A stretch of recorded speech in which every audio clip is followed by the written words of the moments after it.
A mezzogiorno domani un minuto di silenzio ad Anguillara Veneta nel giorno del lutto cittadino. L'intero paese si fermerà per osservare un minuto di silenzio per ricordare Valerio Buoso e Domenico Zorzino. Ieri sera intanto la comunità di Anguillara si è ritrovata in chiesa per una veglia di preghiera. Questo braccio nel quale sono stati ritrovati è un segno anche non solo per le famiglie ma per tutta la nostra comunità, per noi che tante volte siamo divisi e siamo arrabbiati, eppure siamo tutti qui su questa terra per collaborare insieme, per essere uniti, per volerci bene e dimostrare questo affetto anche con questi gesti che i nostri fratelli che adesso sono in paradiso ci hanno insegnato. Domani mattina alle 10:30 si svolgeranno i funerali del pensionato morto venerdì nelle acque del Gorzone insieme al poliziotto che ha cercato di salvarlo.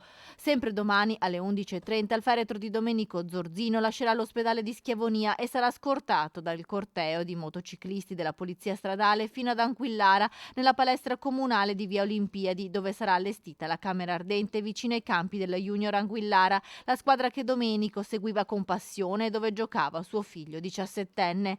La camera ardente resterà aperta fino a poco prima dell'inizio dei funerali di Stato, che inizieranno alle 15:30. Il feretro del poliziotto, nuovamente scortato dalle moto della stradale, arriverà nella chiesa parrocchiale dove ci sarà il picchetto d'armi dei suoi colleghi poliziotti. Le esequie saranno celebrate dal vescovo di Padova, Monsignor Claudio Cipolla. Vicino alla moglie, al figlio e alla famiglia Zorzino ci saranno molte istituzioni, dal capo della Polizia di Stato Lamberto Giannini al governatore del Veneto Luca Zaia, presenti anche le maggiori cariche militari e civili della provincia come il prefetto e il questore di Padova e il sindaco della città Sergio Giordani. Ma ci sarà innanzitutto l'abbraccio di un'intera comunità, un abbraccio che ricorda quello in cui si sono stretti per l'ultima volta Domenico e Valerio nel tentativo disperato di salvarsi dalle acque del fiume Gorzone.